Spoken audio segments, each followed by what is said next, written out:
Welcome, Amakhosi Network. Welcome to the channel. In today's game, we're going to be chatting about Kaizer Chiefs versus Golden Arrows and what we feel this game is going to give us. And what we think Nabi is going to pull. Can Nabi give us a 3 points that could put us in top 4? Let's see what's going to happen. But before we get into that, let's like, comment, and subscribe. Since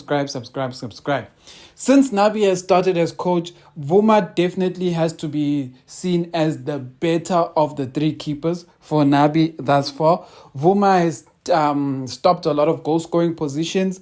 So I think he's gonna carry on in his position. I think Vuma in his 3 starts, if I remember correctly, has only conceded about 2 goals. So it hasn't been too bad for Vuma.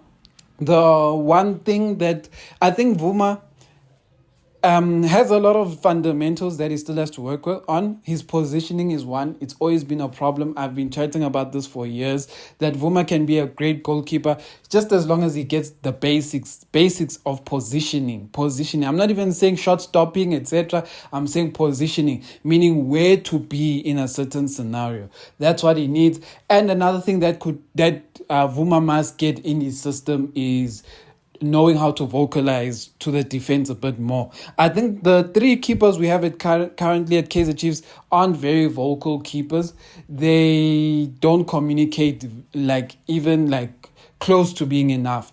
I think we remember with Itu, Itu was so vocal. He was so vocal. He shouted at people. People knew what was happening just because Itu was always so vocal, whistling and everything. When you hear Itu whistle, you already know something is not right and you fix it. That's what he used to do. So that will be Vuma. Left back will be Ditlokwe. Center backs will still be Dudley and Miguel. And then right back, I'm thinking that Nabi will continue with Njabulo Blom because he had a better game than Frosler. So I think Njabulo Blom will continue. In terms of center mid, I think Nabi will continue with Matt and Mtetwa. I just think Nabi may look into Matlou, starting Matlou or bringing Matlou in the game a bit earlier. I think that is what may happen, but I think he will still remain with Mtetwa and Matt for now. But the idea of adding Matlou next to Mtetwa, I think, is one that Nabi is trying to look at, because Nabi wants to add Nkosimpile Ngcobo there, but Nkosimpile Ngcobo defensively just doesn't give you that. That's the only problem. But yeah, left wing is going to be, let's say number 10 is Mdu Shabalala, we know that. Striker is Duba, that one we know. Left is probably still going to be Potsane, is going to be on the left. And right is where it's going to be interesting to see what Nabi is going to do on the right forward position, because Nabi has often said he doesn't want to start Mfundo Vilakazi. But in the previous game, he brought Mfulo Vilakazi in the 30th minute when we were making tactical changes. So that's the now question, is that will Nabi, because now we know Duba is going to be playing as our striker, because he played well in that position. But now the question is, will Nabi feel that he will play Mfundo Vilakazi on the right? Or will he go and make other experiments, like maybe even playing Matlou on the right? If he wants to do that, maybe he could even play Matlou on the right. Or maybe an interesting one for me, I don't know what you guys would do, but for me, I would actually, now this is my opinion, on the right, I'd actually play Solomons. I'd try Solomons on the right. I just want someone with who understands how to work the right wing. And as much as I like Mfundo Vilakazi and everything he gives, but I think having Solomons on the right will give a very different dynamic, because Solomons is not your typical Saile or Duba who just runs with the ball. Solomons knows how to cut in but pays. You can release him on the right and he recovers very quickly. So instead of leaving Solomons to play right back, I'd actually play him as a right wing. And in the second half, maybe bring in Mfundo Vilakazi. But that's just me.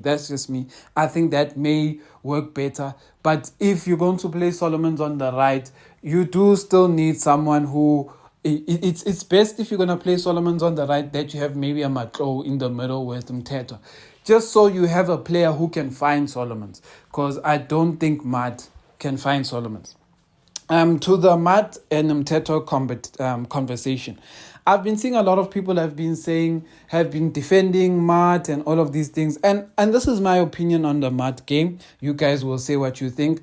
I've been watching Matt from the past few games. When Matt and Mteto's combination started, Matt was playing like a true number 8, going up and going forward, etc. But in the past 2 to 3 games, Matt has lost some form in his games. I don't know what's happening as an 8, as an attacking 8. He's lost the inroads. He's lost the passes that he was giving about Dupree in other games, etc. He's just lost that forward offensive ability. And what that has done is that has forced Mteto to also be forced into taking more of those roles, of the attacking roles. But we all know Mteto agasim Nandi when going forward. So then it brings out a side of Mteto that tends to then frustrate the fans. And the side of Mteto that tends to frustrate the fans is the side where Mteto loses possession. He loses possession by passing maybe the wrong player or making the wrong decision. But the truth is that is not his position. It's not what he's in Kaizer Chiefs for. And that's what Matt is meant to be doing, because Mteto covers both left and right. If you've watched Mteto over the past few games, whether he's closing someone down on the left by the left side or the right side or the center, Mteto does it. But Matt tends to find himself up front, but you don't really see what he's doing, like more higher up on the field. You don't really see what Matt is doing. So that's the only thing. Yes, Matt, in terms of being a defensive person or a disruptor, he will be there because that's what he can do. But what we need him for, you barely see him delivering in there. So that's what I have to say about that. And yeah, let's see how the game goes. The thing about golden arrows is that I predict that Chiefs will win the game. But the thing about golden arrows is it's either Chiefs is going to win this game 3-0, even 4-0, or golden arrows will win this game 1-0. With players like Amakhosi Tizwa maybe getting 1 goal over Chiefs. Because it's that kind of game. If Chiefs does not take their chances against Golden Arrows, you'll find a player like Amakhosi Tizwa who are going to come in and score that 1 goal that is good enough for them to win the game. That is how Golden Arrows has been beating us in the past few seasons, is that it's not that they outplay us. No, they don't outplay us. We tend to outplay them, but they get that 1 or 2 goals and the game is done, because Chiefs struggles to put the ball in the back of the net. Let's see how this game happens. But I would like Nabi to get the win. I would like us to be in a good position for when we do get our signings, which I'm really hopeful that we do get. And I want our hopefuls to come. I want our strikers to come in when we are on the up and we're progressing higher on the table. Amakhosi for life.